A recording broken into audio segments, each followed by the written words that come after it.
vrais atouts pour une étape comme ça. Mais je crois qu'aujourd'hui, un coureur assez agile et un peu léger glissera beaucoup moins parce que ça va être une histoire de glissade et de chance aussi. Hein. Je ne sais pas qu'est-ce que Jackie en pense, mais ça sera. Il va falloir être très souple dans le coup de pédale, dans le freinage aussi, parce que ça va être très fin, mais quelque part, c'est la chance, le facteur chance sera très important aujourd'hui parce que vous pouvez bien passer les pavés, mais s'il faut devant vous, il y a un coureur qui tombe devant vous, vous allez faire quoi? Même si vous passez bien les pavés, vous allez vous manger et c'est fini. C'est vrai que le type idéal, c'est d'avoir un centre de gravité relativement bas. On pense aux grimpeurs qui ont des grands fémurs, qui sont assis très très haut, loin du sol. Évidemment, sont moins avantagés que ce soit par temps sec ou par temps humide.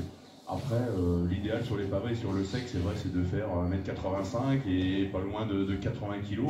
Sur le mouillé, c'est beaucoup plus technique. Et des coureurs comme Peter Sagan, hein, très agile, on le sait, il suffit de regarder les vidéos sur YouTube, et il s'amuse en vélo, et je pense que sur ce genre d'étape, il peut encore s'amuser, même si ce ne sera pas chose facile avec la pluie, la boue annoncée sur les secteurs pavés.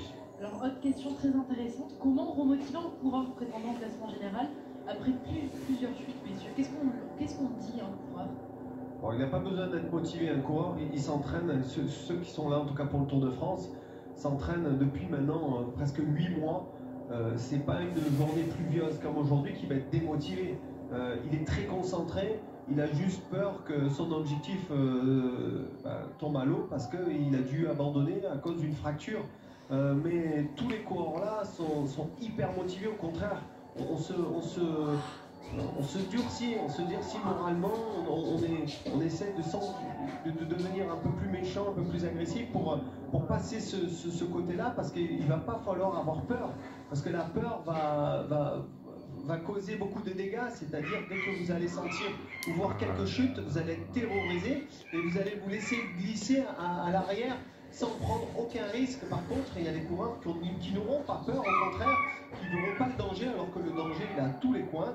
Et là, ce coureur-là va évoluer très bien, assez bien, jusqu'au moment où il va se retrouver par terre. S'il se fait pas mal, il va repartir. Donc c'est assez particulier, mais un coureur n'a pas besoin d'être motivé. À ce moment-là, on sent que c'est une étape qui sera très compliquée à gérer. Et c'est vrai que pour revenir sur Christopher Froome, je pense que Nicolas Portal est venu le rassurer, dit t'inquiète pas, t'auras Bernard Tezel, t'auras Geraint Thomas, tu les suis. Bon, je pense quand même qu'il a pris un petit coup encore mentalement. Hein. Christopher Froome, hier chute, aujourd'hui chute.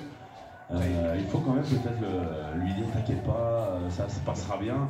Mais il est quand même atteint, je pense, et on le serait à moins. Et puis des fois ça ne suffit pas, on se souvient de Bradley Wiggins sur les routes du Tour d'Italie l'an dernier, qui blessé mentalement avait lâché l'affaire au bout d'une dizaine d'étapes. Oui, mais on était au Tour d'Italie, hein. C'était pas le Tour de France. C'était un bel objectif pour lui. Oui, d'accord, mais Chris Froome sort vainqueur du Tour de France et c'est son objectif primordial. On va marquer une petite pause, on revient tout de suite sur la route de cette terrible 5e étape du Tour.